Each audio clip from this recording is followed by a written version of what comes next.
你真的要赶尽杀绝吗？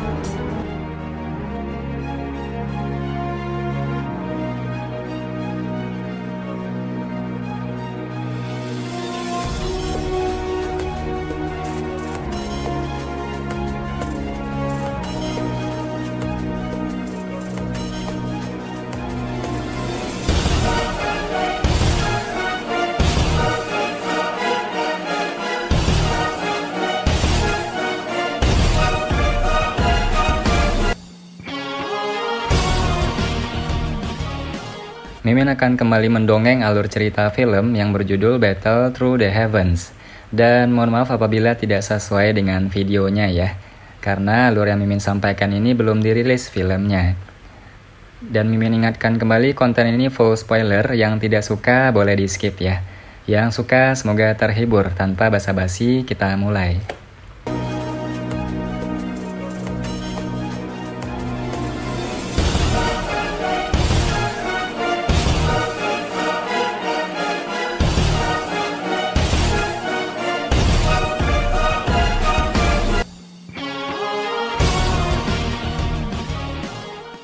Tidak ada yang memiliki bukti sedikit pun dari apa yang disebut pengkhianat di sekte itu. Karena itu, mereka hanya bisa bertanya-tanya untuk sementara waktu. Setelah pertemuan berlangsung sekitar setengah jam atau lebih, itu berakhir dengan tidak ada keputusan yang diambil. Mungkin itu karena gerbang 10.000 Kalajengking telah menarik semua orang mereka ke Gunung 10.000 Kalajengking, tetapi tidak ada pertempuran yang terlalu intens yang meletus hari ini. Segalanya tampak sangat tenang. Namun, selama itu adalah seseorang dengan indera yang tajam, seseorang akan dapat menemukan bahwa ini hanyalah ketenangan sebelum badai. Dengan kekuatan gerbang 10.000 Kalajengking, mereka pasti tidak mau disegel oleh sekte racun di puncak gunung. Karena itu, kemungkinan pertempuran besar yang benar-benar menentukan pemenangnya akan segera berakhir seperti badai. Dengan aliran waktu, langit malam secara bertahap menutupi seluruh pegunungan. Malam adalah waktu di mana hal-hal beracun merajalela. Suara sedikit terseret berulang kali muncul di sekitar seluruh pegunungan. Seseorang akan dapat melihat ular berbisa berwarna-warni dan kalajengking memanjat kemana-mana di rerumputan dan di pepohonan. Namun, untungnya lapisan bubuk tebal telah tersebar di sekitar perkemahan. Beberapa benda kecil beracun tidak berani mendekat di hadapan bau menusuk hidung semacam ini. Selain itu, ada ahli dari sekte racun yang menjaga di sekitar tempat itu. Setelah berurusan dengan racun sepanjang hidup mereka, wajar jika orang-orang ini sangat terbiasa menangani hal-hal seperti itu. Perkemahan pada malam hari tampak sangat tenang. Api unggun menyala. Sebuah tempat tertentu di perkemahan yang tenang tiba-tiba bergerak, dan sesosok tubuh hitam kecil dengan cepat bergegas keluar. Itu seperti burung biasa yang dengan cepat bergegas menuju hutan yang gelap. Meminjam bantuan cahaya bulan yang redup, seseorang dapat menemukan bahwa sosok hitam kecil ini adalah kelabang hitam dengan sepasang sayap kecil. Karena warna tubuhnya sangat sulit untuk diperhatikan di langit malam. Bahkan jika beberapa ahli menemukannya, mereka hanya akan memperlakukannya sebagai kelabang beracun biasa. Lagi pula, hal ini terlalu sering terlihat di pegunungan Kalajengking langit di mana serangga beracun berkeliaran. Lipan hitam diam-diam bergegas melewati langit sebelum akhirnya membalikkan tubuhnya. Itu terbang menuju gunung 10.000 Kalajengking ke arah ngarai. Tepat ketika kelabang itu hendak terbang di atas ngarai, sosok hitam aneh muncul di udara. Sosok itu menangkap bekas di tangannya. Tentu saja, sosok itu menggunakan douki untuk membungkus tangannya ketika dihadapkan pada hal yang begitu kotor. Lipan hitam yang tiba-tiba ditangkap segera mulai meronta. Bagian dalam tubuhnya juga sedikit mengeluarkan bau busuk yang menjijikkan. Sebuah jari dijentikkan dan itu mengenai kepala kelabang, menggoyangkannya hingga pingsan. Sosok hitam itu mengamati di atasnya sebelum jarinya menggunakan beberapa kekuatan dan menghancurkan tubuh kelabang ini. Sebuah catatan kertas kecil yang digulung muncul saat darah hijau mengalir keluar. Api hijau giok naik dari tangan sosok itu dan menguapkan semua darah berwarna hijau itu. Cahaya nyala api tercetak di wajah yang agak biasa itu. Itu adalah Xiaoyan yang telah menggunakan kulit binatang misterius untuk menyembunyikan penampilan aslinya. Xiao Yan melemparkan mayat kelabang itu ke ngarai dan perlahan membuka gulungan kertas itu. Dia bisa melihat beberapa kata menyimpang yang muncul di matanya. Semuanya sudah siap. Hanya ada 3 kata sederhana di atas kertas catatan. Namun, ketiga kata ini menyebabkan mata Xiao Yan sedikit menyempit. Tampaknya masalah ini tidak sesederhana yang dia bayangkan. Memang ada pengkhianat dari gerbang 10.000 kalajengking dalam sekte racun. Selain itu, dari arti kata-kata di catatan itu, tampaknya para pengkhianat yang ditanam dalam sekte racun telah mengatur hal-hal tertentu dengan sedemikian rupa. Selanjutnya, mereka menunggu saat terakhir untuk memberi sekte racun pukulan destruktif yang ganas. Meskipun aku telah mengamati bagian dalam perkemahan, tubuh kelabang ini tidak memiliki bau manusia sama sekali. Apalagi tidak terbang keluar dari tenda tertentu. Jelas sekali, orang yang mengirim pesan itu sangat berhati-hati. Xiao Yan bergumam pelan di dalam hatinya.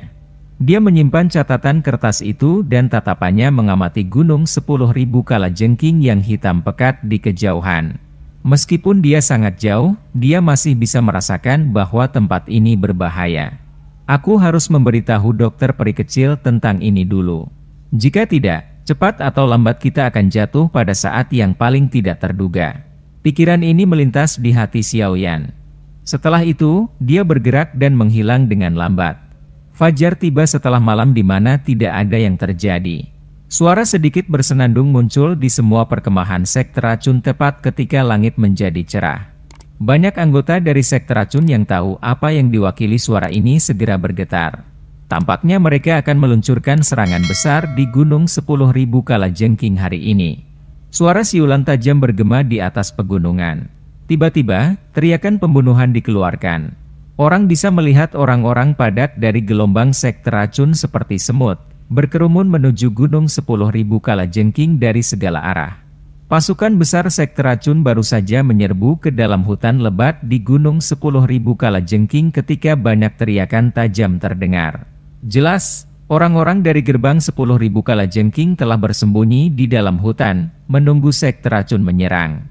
Meskipun gerbang 10.000 kalajengking disiapkan, gelombang besar sekte racun yang padat tidak berhenti sedikit pun karenanya. Mereka melonjak ke langit saat mereka berlari ke hutan dengan mata merah. Setelah itu, mereka bertabrakan dan bertarung dengan orang-orang dari gerbang 10.000 kalajengking.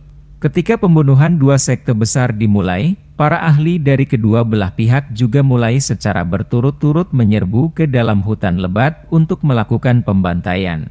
Pertarungan besar akan meletus ketika para ahli kedua belah pihak sesekali bertemu. Xiao Yan mengamati pemimpin ahli dari gerbang 10.000 kalajengking adalah seorang pria paruh baya yang menunjukkan ekspresi gelap dan dingin bersama dengan satu set jubah Cina. Dari sikap hormat di mana para ahli di sekitarnya dari gerbang 10.000 kalajengking memandangnya, kemungkinan dia adalah orang yang telah berbicara sebelumnya. Kepala gerbang 10.000 kalajengking, Xie Shan. Ada 5 pria tua di belakang Xie Shan. Tatapan Xiao Yan berhenti sejenak di tubuh mereka. Kelima orang ini juga memiliki kekuatan kelas Dou Huang, tetapi 3 dari mereka sepertinya baru saja menerobos beberapa waktu yang lalu. Karena itu, beberapa aura di dalam tubuh mereka merembes keluar. Kelompok orang yang jauh di belakang adalah ahli Douang dari gerbang 10.000 kalajengking. Berdasarkan perkiraan kasar, kemungkinan ada setidaknya lusinan dari mereka. Dokter peri kecil melirik Xie Shan. Suaranya setenang air saat dia berbicara, di mana Xie Beiyan? Panggil orang tua itu juga. Jika tidak, gerbang 10.000 kalajengkingmu akan ditelan oleh sekte racunku hari ini. Wanita racun langit. Kita tidak bertemu satu sama lain selama setahun yang singkat, tetapi kamu menjadi lebih sombong. Gerbang 10.000 kalajengkingku tidak bisa dibandingkan dengan faksi biasa itu. Apa kau tidak takut mati tercekik? Pria paruh baya, yang merupakan kepala gerbang 10.000 kalajengking, Xie Shan, diam-diam tertawa. Selain itu, Xie Tua adalah seorang ahli yang terkenal di Kekaisaran Cuyun untuk waktu yang lama. Kamu, sebagai anggota generasi muda, mungkin masih kekurangan kualifikasi jika ingin menantangnya. Kilatan dingin samar melintas di mata ungu keabu-abuan dokter peri kecil. Dia melambaikan lengan bajunya. Pilar douki berwarna abu-abu yang luar biasa padat ditembakkan secara eksplosif. Itu memotong udara dan dengan keras menabrak kelompok Xieshan seperti bintang jatuh. Wajah Xieshan sedikit berubah ketika dia melihat bahwa dokter peri kecil menyerang pada perselisihan pertama. Dou Qi yang kuat tiba-tiba melonjak. 5 elit Dou Huang di belakang mengeluarkan teriakan marah yang teratur. Tangan mereka ditempatkan di bahu Xieshan dan Dou Qi di dalam tubuh mereka mengalir ke dalam tubuh mereka seperti air banjir. Wajah Xieshan menjadi jauh lebih merah setelah menerima penuangan Dou Qi dalam jumlah besar. Sebuah pikiran bergerak di benaknya dan kedua tangannya dengan kejam bergerak maju. Pilar Dou Qi yang megah yang diaglomerasi dari kekuatan 6 orang tiba-tiba ditembakkan sebelum bertabrakan dengan pilar Dou Qi abu-abu itu. Sebuah ledakan yang mengguncang bumi meletus yang memblokir serangan dokter peri kecil. Tidak buruk, kamu benar-benar dapat menerima satu pukulan dariku. Sepertinya gerbang 10.000 kalajengkingmu telah berusaha keras untuk berurusan denganku. Dokter peri kecil menyaksikan riak Dou Qi dari kehancuran. Dia bahkan tidak mengangkat matanya. Suaranya juga mengandung sedikit ejekan. Xieshan dengan dingin tertawa. Namun, dia tidak berani meremehkannya di dalam hatinya. Terlalu banyak Dou Qi yang mengalir ke tubuhnya sebelumnya, menyebabkan pembuluh darahnya terasa sakit bengkak. Jika ini terus berlanjut beberapa kali, kemungkinan dia akan mati karena pembuluh darahnya pecah. Bagaimanapun, mereka tidak seperti 3 tetua Mulan yang memiliki metode Qi khusus untuk menggabungkan kekuatan mereka.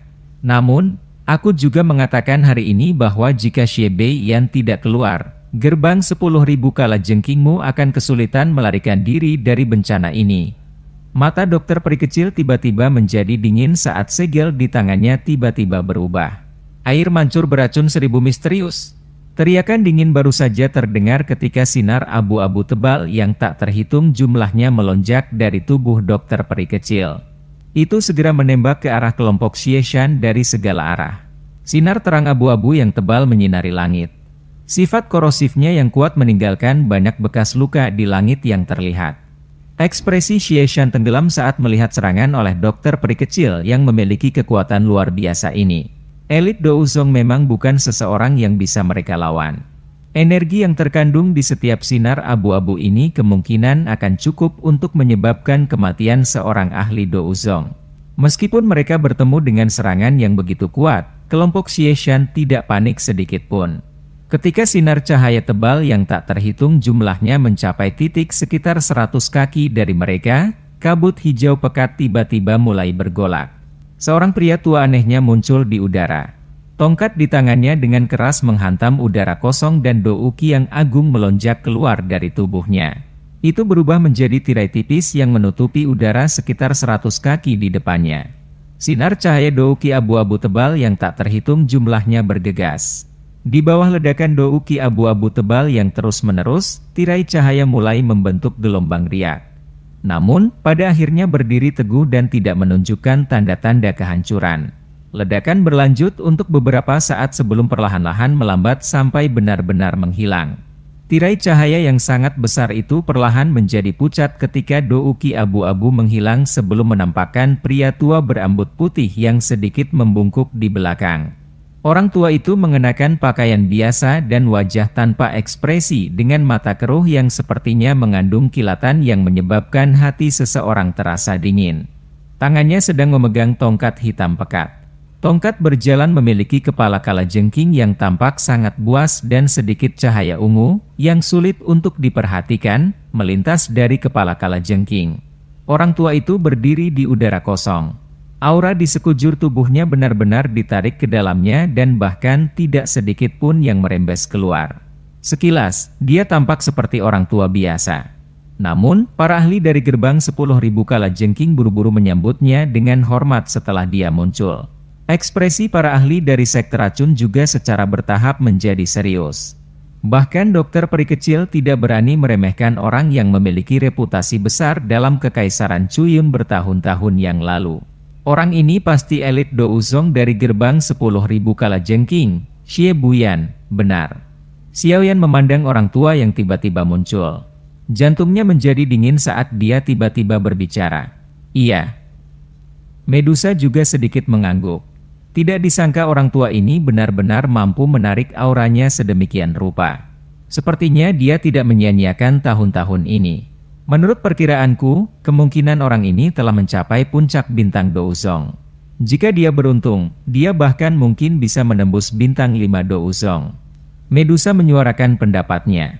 Wajah Xiaoyan berubah saat mendengar ini. Yun Shan saat itu paling-paling memiliki kekuatan bintang 3 Douzong. Tidak disangka orang ini telah mencapai puncak bintang Douzong. Kekuatan Medusa juga ada di sekitar level ini. Orang terkuat yang ditemui Xiaoyan selama bertahun-tahun ini kemungkinan adalah pelindungmu setelah dia menelan jiwa Yun Shan. Berikutnya adalah Yao Lao yang baru saja memulihkan kekuatan spiritualnya.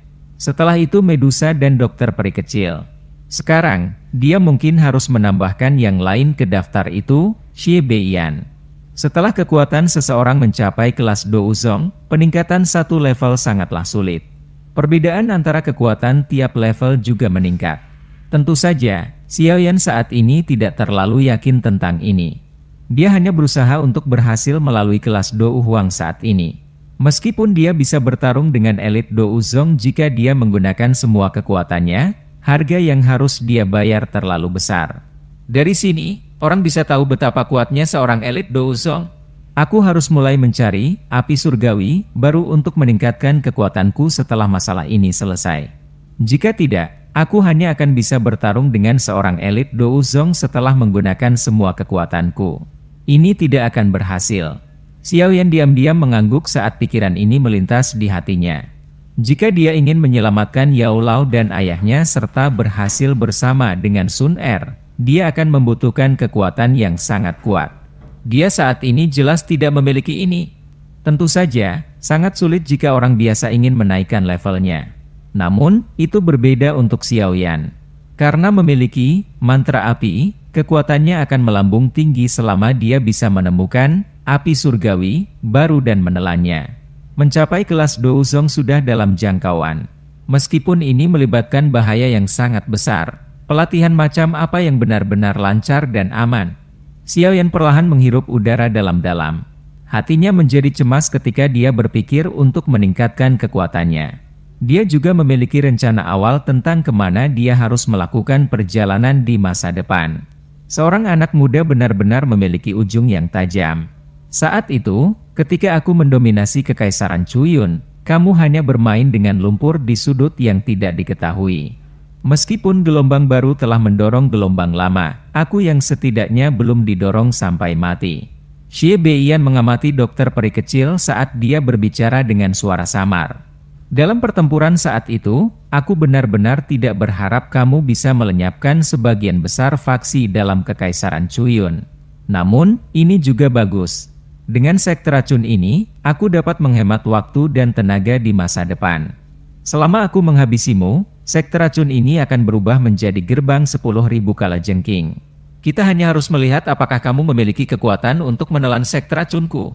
Kilatan dingin melintas di mata dokter peri kecil saat dia dengan dingin berteriak, 5 tetua sekte racun, ambil formasi. Serahkan Xie Beiyan padaku. Iya. Wuya dan 4 sesepuh lainnya di belakang dokter peri kecil dengan cepat menyebar setelah mendengar teriakannya. Mereka membentuk formasi misterius. Dou Qi melonjak dari tubuh mereka saat tangan kelima orang itu bertabrakan. Aura kuat mereka menunjukkan jejak aglomerasi. Sementara dokter peri kecil sedikit mengerutkan kening, kilatan dingin tiba-tiba melintas di mata Wuya di belakangnya. Segel tangannya berubah dan aura kelima orang itu berkumpul. 5 kekuatan besar ditembakkan. Namun, serangan ini tidak menyerang orang-orang dari gerbang 10.000 kalajengking. Sebaliknya, mereka menembak ke arah dokter peri kecil yang punggungnya menghadap mereka. Perubahan mendadak ini mengejutkan semua orang. Bahkan dokter peri kecil terpaku sesaat. Namun, inilah yang memungkinkan 5 serangan di dekatnya tiba-tiba mencapai dirinya. Sosok hitam tiba-tiba dan anehnya muncul di belakang punggung dokter peri kecil begitu serangan itu hendak menyerang. Api hijau giok yang panas tiba-tiba melonjak dan bertabrakan dengan keras dengan serangan itu. Dou Qi yang kuat tiba-tiba meledak dan riak energi yang agung melonjak. Tak disangka tidak ada satu pengkhianat tapi 5 dari mereka. Anjing yang menggigit pemiliknya ini benar-benar kejam. Sosok hitam itu perlahan muncul. Kakinya diguncang sampai mundur selangkah. Setelah itu, dia segera tertawa.